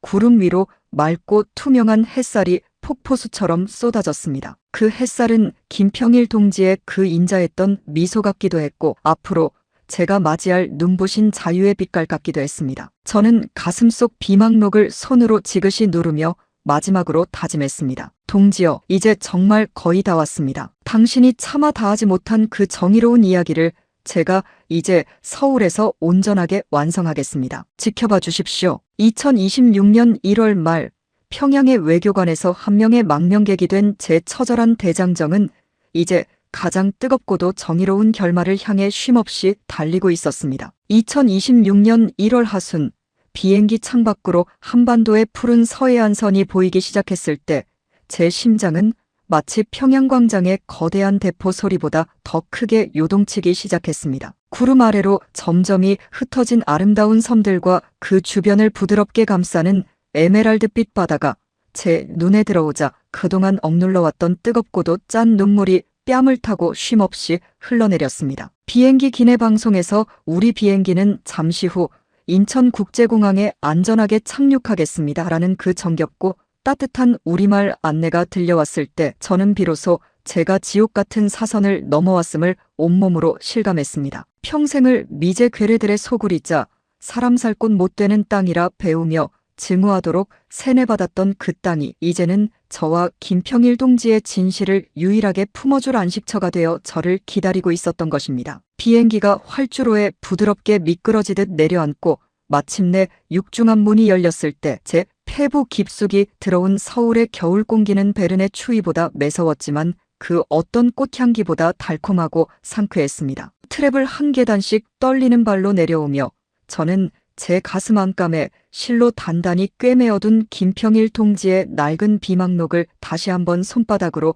지그시 눌러보았습니다. 동지여, 보십시오. 우리가 그토록 오고 싶어 했던, 아니, 우리가 목숨 걸고 진실을 전하고 싶어 했던 그 자유의 땅에 제가 드디어 도착했습니다. 저는 땅에 발을 내딛자마자 누가 시키지도 않았는데 차가운 아스팔트 바닥에 엎드려 입을 맞췄습니다. 옆에서 저를 부축하던 대한민국 정부 요원들도 그 장엄하고도 처절한 광경에 잠시 말을 잇고 숙연한 표정으로 저를 바라보았습니다. 어르신들, 여러분도 6.25 전쟁 때 피난길에서 죽을 고비를 넘기고 마침내 국군을 만났을 때 바로 이런 가슴 벅찬 기분이셨습니까? 그것은 단순히 살았다는 안도감을 넘어 잃어버린 인간의 자아를 되찾은 듯한 말로 다 못할 감격이었습니다. 공항의 삼엄한 경비 속에 귀빈실로 안내된 저는 잠시 숨을 고를 새도 없이 대한민국 국가정보원의 고위 관계자들과 마주 앉았습니다. 그들은 저를 체제 반역자나 비겁한 배신자가 아닌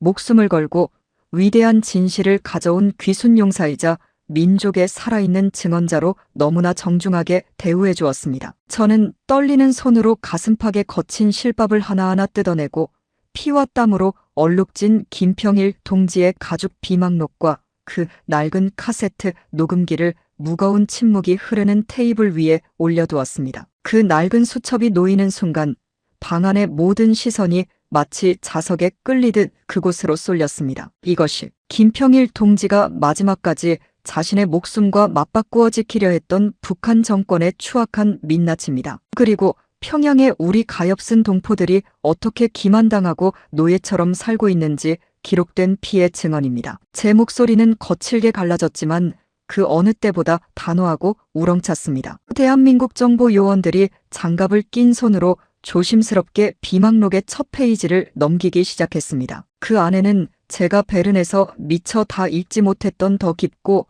어두운 북한 권력층의 비리들이 홍수처럼 쏟아져 나왔습니다. 김정은 위원장이 핵무기를 개발하고 자신의 호화 생활을 유지하기 위해 인민들의 마지막 식량 배급까지 어떤 식으로 가로챘는지, 그리고 그 자금을 관리하는 스위스와 마카오의 유령 회사 명단이 소름 끼치도록 빼곡히 적혀 있었습니다. 요원 중 한 명은 기록을 정밀하게 살피다 경악을 금치 못하며 안경을 고쳐 썼습니다. 리용호 선생님, 이 자료는 단순히 북한의 비리를 밝히는 수준이 아닙니다. 이것은 국제사회가 북한 정권을 어떻게 압박하고 무너뜨려야 하는지 알려주는 가장 정교하고 확실한 전략 지도입니다. 그 말을 듣는 순간 저는 삼석 초대소에서 차갑게 식어있던 평일 동지의 마지막 시신이 떠올라 가슴이 무너져 내리는 고통을 느꼈습니다. 그분은 자신이 죽음으로 이 거대한 지도를 완성하고 저에게 그 지도를 세상에 전할 길잡이 역할을 맡기셨던 것입니다. 조사가 정밀하게 진행되는 동안 저는 서울 대방동에 위치한 안전가옥에서 머무르며 김평일 동지의 육성이 생생하게 담긴 녹음 내용을 다시 한번 확인했습니다. 녹음기 속에서 들려오는 동지의 목소리는 서울의 고요하고 평화로운 밤 공기를 가르며 제 영혼을 세차게 울렸습니다. 나 평일은 백두의 혈통이라는 허울 좋은 굴레를 쓰고 평생을 죄인처럼 감시 속에 살았다. 하지만 나의 진정한 혈통은 굶주린 우리 북녘 인민들의 눈물과 피 속에 있다. 서울에 있는 동포들이여, 부디 우리의 이 처절한 마지막 외침을 외면하지 말아달라. 동지의 절규 섞인 유언을 들으며 저는 서울의 화려한 야경을 창밖으로 바라보았습니다. 한강의 불빛이 보석처럼 반짝이고 도로 위를 바쁘게 달리는 차들의 끝없는 행렬을 보며 저는 다시금 평양의 그 어둡고 적막한 밤을 생각했습니다. 만성적인 전력난으로 인해 암흑천지에 갇힌 채 배고픔에 신음하는 내 불쌍한 형제들, 그리고 저 때문에 지금쯤 차디찬 보이부 감옥 바닥에서 모진 고문과 박해를 견디고 있을 제 사랑하는 아내와 아이들 말입니다. 저는 국정원 요원에게 간곡하고도 단호하게 부탁했습니다. 제가 가져온 이 비망록의 내용을 단 한 줄도 빠짐없이 전 세계 유력 언론에 공개해 주십시오. 그것만이 제가 사지에 남겨둔 가족들에게 지은 대죄를 조금이나마 씻는 유일한 길입니다. 북한 정권이 이 거대한 진실 앞에 벌벌 떨며 무너지게 만들어 주십시오. 제 단호한 요청에 대한민국 정부도 적극적으로 응답했습니다. 2026년 1월 말 서울의 한 대형 컨벤션 센터에서 전 세계 주요 외신 기자 수백 명이 모인 가운데 김평일 비망록 공개 및 리용호 고위 간부 망명 기자회견이 열리기로 확정되었습니다. 저는 그 소식을 듣고 며칠 밤을 뜬 눈으로 지새우며 제가 세상에 증언해야 할 모든 내용들을 머릿속으로 정리하고 또 정리했습니다. 그것은 단순히 정보를 전달하는 행위를 넘어 억울하게 죽어간 한 남자의 한을 풀고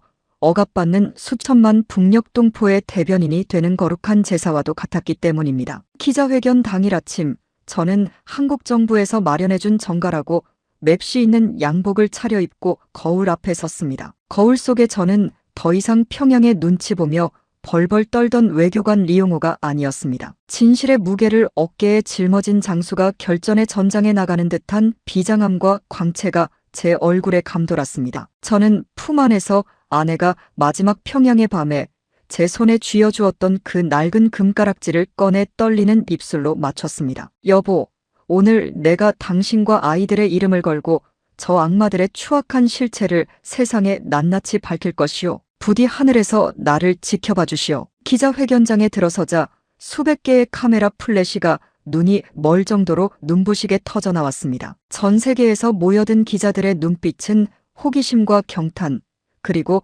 존경으로 가득 차 있었습니다. 저는 단상에 올라 김평일 동지의 비망록을 하늘 높이 치켜들었습니다. 전 세계 여러분, 여기 한 남자의 피 맺힌 증언이 있습니다. 우리가 공화국이라 부르며 찬양하던 그곳이 실제로는 얼마나 처참하고 잔인한 지옥이었는지, 그리고 그 지옥을 만든 자들이 누구인지 이제 제가 목숨을 걸고 말씀드리겠습니다. 제 첫 마디가 마이크를 통해 터져나오는 순간 드넓은 회견장은 찬물을 끼얹은 듯 무거운 정적이 감돌았습니다. 저는 김평일 동지가 독살당하던 그 비극적인 밤의 삼석 초대소 이야기부터 시작하여 스위스 베른의 차가운 안개 속을 뚫고 가져온 비망록의 핵심 내용들을 하나하나 소리 높여 폭로했습니다. 김정은 위원장의 조작된 정통성, 유럽 은행들의 숨겨진 천문학적인 비자금의 실체, 그리고 무고한 인민들을 짐승처럼 노예로 부리는 수용소의 비극까지 제 증언이 한 구절씩 이어질 때마다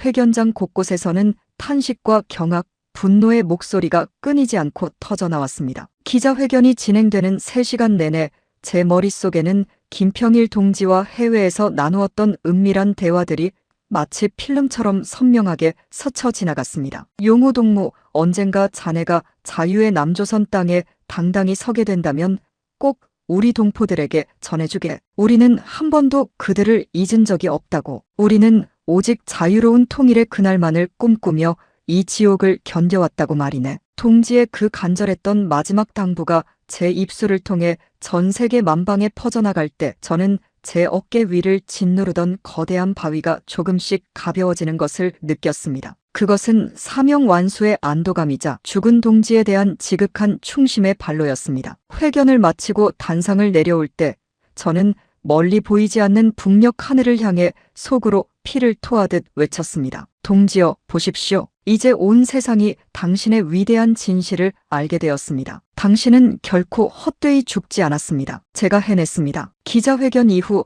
제 삶은 완전히 다른 궤도로 바뀌었습니다. 저는 이제 탈북 고위 간부라는 신분을 넘어 전 세계 인권단체와 각국 정부가 가장 주목하는 진실의 목격자가 되었습니다. 미국의 백악관과 유럽연합본부에서도 저를 공식 초청하여 김평일 비망록의 상세한 내용과 북한의 내부 붕괴 징후를 듣고 싶어 했습니다. 하지만 이런 화려한 조명과 박수갈채 속에서도 제 마음 한구석은 늘 시리고 저려왔습니다. 텔레비전에 비치는 평양의 위성 지도를 볼 때마다 혹시 저 암흑 같은 밤하늘 아래 우리 가족들이 아직 살아는 있을지, 아니면 벌써 차가운 시신이 되어 이름 모를 구덩이에 던져지지는 않았을지 걱정되어 가슴이 미어지는 것 같았습니다. 어르신들, 여러분은 이북에 두고 온 부모 형제를 생각하며 눈물로 밤을 지새우는 실향민의 그 안 맺힌 고통을 너무나 잘 아시지요? 저 역시 이제 그 눈물의 대열에 합류한 가련하고도 죄 많은 늙은이가 되었습니다. 서울의 풍족하고 화려한 생활도, 대한민국 정부의 극진한 경호와 보호도 제 가슴 한가운데 뻥 뚫린 구멍을 채워주지는 못했습니다. 하지만 저는 매일 아침 세수를 하며 거울 속의 저를 보고 다짐합니다. 리용호, 너는 지금 울고 있을 시간이 없다. 김평일 동지가 맡긴 이 진실의 횃불이 꺼지지 않도록 북한의 세습 정권이 완전히 무너지고 우리 동포들이 해방되는 그날까지 너는 쉼없이 진실을 외쳐야 한다. 그것이 남겨진 자의 숙명이기 때문입니다. 2026년 1월의 마지막 날, 저는 서울 근교의 북한산 자락에 올랐습니다. 그곳에서 저 멀리 보이지 않는 아득한 북쪽 하늘을 향해 차디찬 소주 한 잔을 정성껏 올렸습니다. 평일 동지, 이제 모든 짐을 내려놓고 편히 쉬십시오. 당신이 목숨 바쳐 뿌린 그 진실의 씨앗이 이제 이곳 서울에서 거대한 희망의 싹을 틔우고 있습니다. 그리고 내 사랑하는 아내와 아이들아, 이 못난 아버지를 제발 부디 용서하지 마라. 그러나 너희를 향한 이 애비의 사무치는 사랑만큼은 저 북녘의 차가운 칼바람도 결코 꺾지 못할 것이다. 저는 눈 덮인 산길을 천천히 내려오며 다시 한번 비망록의 감촉을 가슴으로 느꼈습니다. 그것은 자유를 얻은 한 남자가 어떻게 통일의 꿈을 현실로 가꾸며 살아가는지에 대한 이야기입니다. 2026년 1월, 제 처절했던 망명의 여정은 이렇게 대한민국이라는 찬란한 희망의 땅에서 새로운 도약과 시작을 맞이하고 있었습니다. 2026년 1월에 그 모질고 차갑던 알프스의 추위가 지나고 서울의 거리마다 어느덧 연분홍 진달래와 노란 개나리가 수줍게 고개를 내밀기 시작한 봄날입니다. 저는 지금 대한민국 정부의 따뜻한 배려와 보호 아래 마련된 제 작은 아파트 베란다에 서서 저 멀리 보이지 않는 북쪽 하늘을 하염없이 바라보고 있습니다. 제 곁에는 이제 낡을 대로 낡아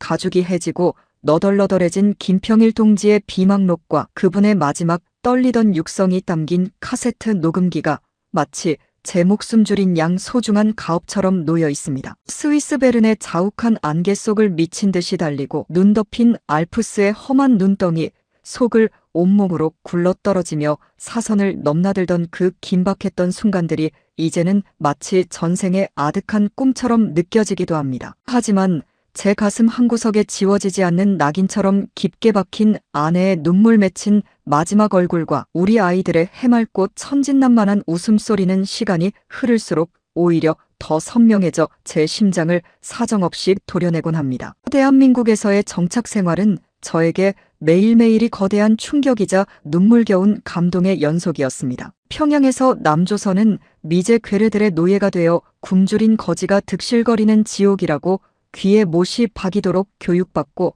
세뇌당했던 그 모든 선전이 얼마나 처참하고 유치한 조작이었는지 저는 이곳 서울의 거리로 단 한 걸음만 내디뎌보고도 금세 깨달았습니다. 밤새도록 대낮보다 더 환하고 눈부시게 빛나는 화려한 상가들, 동네 편의점마다 가득가득 쌓인 산더미 같은 먹거리들, 그리고 무엇보다 누구의 눈치도 보지 않고 자신의 생각을 당당하고 자유롭게 말하는 남쪽 동포들의 활기찬 표정을 보며 저는 몇 번이고 길가에 멈춰 서서 소리 없이 뜨거운 눈물을 쏟았습니다. 평일 동지, 보십시오. 당신이 그토록 우리 북녘 인민들에게 보여주고 싶어 했던 세상이, 당신이 목숨 바쳐 증언하려 했던 그 세상이 바로 여기 서울에 있었습니다. 저는 속으로 몇 번이고 죽은 동지의 이름을 목 놓아 불렀습니다. 하나원에서의 적응 교육을 무사히 마치고 본격적인 사회생활을 시작하면서 저는 김평일 동지의 고귀한 유지를 받들어 북한 인권단체들과 긴밀히 협력하여 그가 남긴 비망록의 내용을 세계 만방에 알리는 일에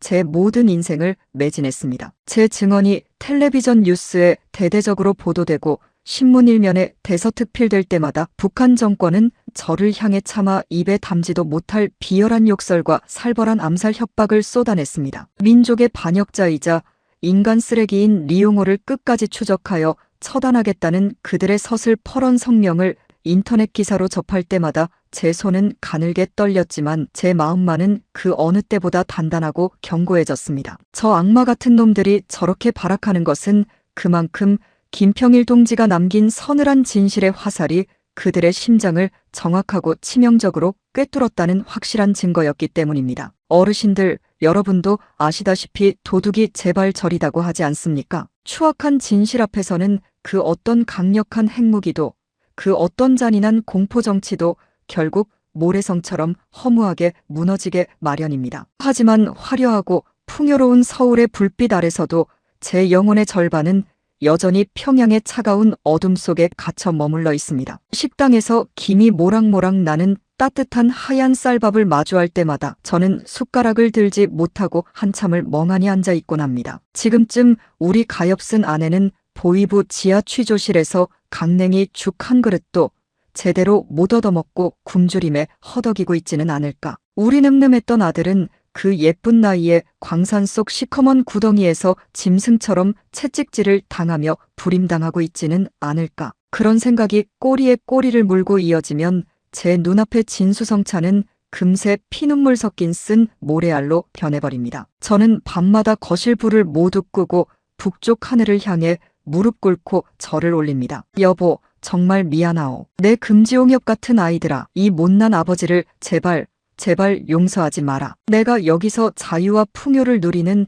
이 매 순간이 너희에게는 끔찍한 지옥의 시간일 것 같아 이예빈은 차마 잠을 이룰 수가 없구나. 저는 서울 정착 후 김평일 동지의 육성 녹음본과 비망록의 상세한 기록들을 바탕으로 그분이 꿈꿨던 자유북조선 건국 강령과 새로운 경제개혁안을 정리하여 세상에 발표했습니다. 그것은 단순히 정권을 교체하는 수준을 넘어 우리 북녘 인민들이 어떻게 인간으로서의 천부적인 권리를 되찾고 남쪽 동포들과 진정으로 마음을 합쳐 화해할 수 있는지에 대한 구체적이고 원대한 청사진이었습니다. 평일 동지는 살아생전 스위스 대사관 관저에서 늘 제게 간곡히 말씀하셨죠. 용호동무, 통일은 무력이나 총칼로 억지로 하는 게 아니라 인민들의 배고픈 배를 먼저 채워주고 그들의 다친 마음을 진실된 정보로 여는 것부터 시작해야 하네. 그것이 내가 남은 생애 동안 이루고 싶은 유일한 소망일세. 동지의 그 숭고하고도 따뜻한 인본주의 정신을 한자 한자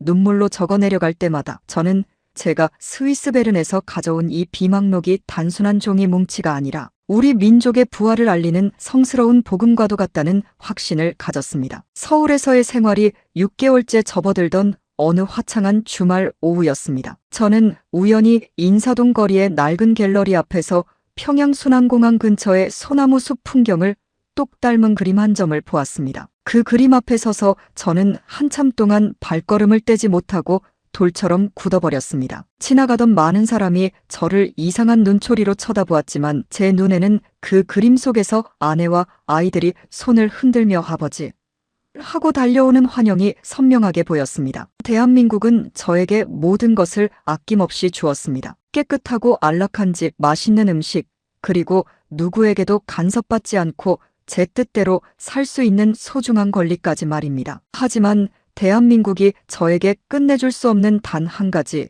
그것은 바로 정든 고향의 흙냄새와 사랑하는 가족의 따뜻한 온기였습니다. 어르신들, 여러분도 젊은 시절 전쟁의 포화 속에서 실향의 아픔을 겪으며 평생을 고향 그리움 속에 살아오셨죠? 저 역시 이제야 비로소 여러분이 가슴 깊은 곳에 품고 살아온 그 천근 무게의 한이 무엇인지 제 온몸과 영혼으로 처절하게 배우고 있습니다. 저는 요즘 주말마다 가방 하나를 메고 임진각에 나갑니다. 저 멀리 망원경 너머로 희미하게 보이는 북녘 땅은 손만 뻗으면 당장이라도 닿을 듯 가까운데 왜 그리도 멀고 험한 철의 장벽이 가로막고 있는지 하늘이 원망스러울 뿐입니다. 철조망에 빽빽하게 매달린 수많은 소원 리본들을 보며 저는 제 찢어진 마음도 그곳에 함께 묶어두고입니다. 평일 동지, 당신이 그토록 사랑했던 조국의 산천이 바로 저기 보입니다. 조만간 제가 당신의 유해를 모시고 저 정든 땅으로